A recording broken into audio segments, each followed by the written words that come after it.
বৃষ্টির সন্ধ্যায় ঝাল ঝাল আর এই রকমই মুচমুচে স্ন্যাক্সগুলো খেতে ভীষণ ভালো লাগে। আর তাই মাত্র 10 মিনিটে সামান্য কিছু উপকরণ দিয়ে বানিয়ে নেব মুচমুচে এই স্ন্যাক্সটি। আসসালামু আলাইকুম everyone, welcome back to my channel. চলুন তাহলে রেসিপিটি শুরু করি। শুরুতেই 2 কাপ পেঁয়াজ নিয়ে নেব। আর এই পেঁয়াজের সাথে স্বাদ মতো কিছুটা লবণ দিয়ে দিচ্ছি। লবণ আর পেঁয়াজ আলতো হাতে খুব ভালোভাবে মিশিয়ে নেব।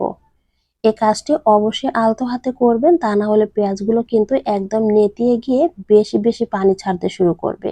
তাই এইরকমই আলতো হাতে মিশিয়ে নেওয়ার পরে এখানে বাকি উপকরণগুলো মিশিয়ে নিচ্ছি। এবার দিয়ে দিব হাফ কাপ চালের গুঁড়া, সেই সাথে দিয়ে দিচ্ছি হাফ কাপ বেসন।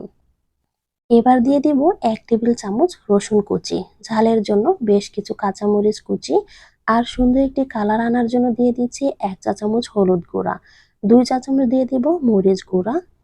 স্বাদ আরো একটু বাড়িয়ে তোলার জন্য এখানে ব্যবহার করছি 1 প্যাকেট ম্যাগি মশলা। পুনরায় শুকনো উপকরণগুলো আলতো হাতে মাখিয়ে নেব।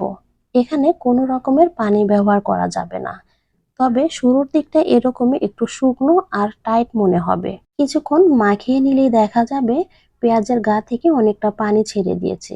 আর এ সময় কিন্তু অনেকটা আঠালো আর নরম হয়ে যাবে। অর্থাৎ শেপ দেওয়ার জন্য মিশ্রণটি একদম রেডি হয়ে যাবে। আচ্ছা, এখানে আমি চালের গুঁড়া আর বেসন দুটোই ব্যবহার করেছি। আপনাদের হাতের কাছে না থাকলে সামান্য আটা ব্যবহার করতে পারেন। এখন এখানে দিয়ে দিচ্ছি 1 টেবিল চামচ সরিষার তেল। অবশ্যই সরিষার তেল দেওয়ার চেষ্টা করবেন, এতে করে এই মিশ্রণটি কিন্তু অনেকটাই মসৃণ হয়ে যাবে। আর এই নাস্তাটি খেতেও ভীষণ ভালো লাগবে। এখন স্ন্যাক্স ভাজার জন্য মিশ্রণটি প্রপারলি রেডি। এবার দিয়ে দিচ্ছি সামান্য পরিমাণ বেকিং সোডা। এই সামান্য সোডার কারণে স্ন্যাক্সটি ফুলে উঠবে, আবার ক্রাঞ্চিও হবে। সকল উপকরণগুলো ভালোভাবে মিশিয়ে নেওয়ার পরে আমি ছোট ছোট করে ভেজে নেব। আপনারা চাইলে এরকম বড় করেও কিন্তু ভেজে নিতে পারবেন। স্ন্যাক্সটি ভাজার জন্য প্রয়োজন অনুযায়ী তেল মিডিয়াম হিটে গরম করে নিয়েছি।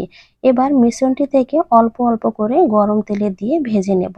চুলার তাপমাত্রা মিডিয়াম টু লো হিটে রেখে এই স্ন্যাক্সটি 7 থেকে 8 মিনিট সময় নিয়ে ভেজে নিলেই কিন্তু হয়ে যাবে। আপনারা যদি খুব বেশি কড়া ভাজা খেতে পছন্দ করেন, অর্থাৎ অনেকটাই শক্ত থাকবে আবার মুচমুচে থাকবে, সেক্ষেত্রে কিন্তু চুলার তাপমাত্রা লো হিটে রেখে 10 থেকে 15 মিনিট সময় নিয়ে ভেজে নিতে হবে। তাহলেই দেখবেন রেসিপিটি আপনার কাঙ্ক্ষিত পর্যায়ে তৈরি হয়ে যাবে।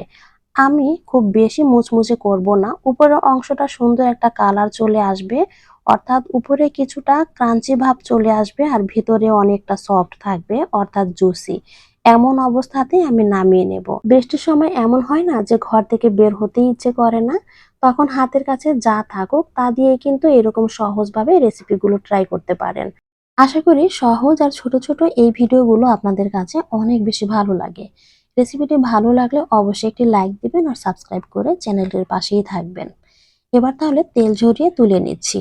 আর দেখেন ভিতরে কতটা জুসি রয়েছে আর উপরে কিন্তু একদমই মুচমুচে আছে।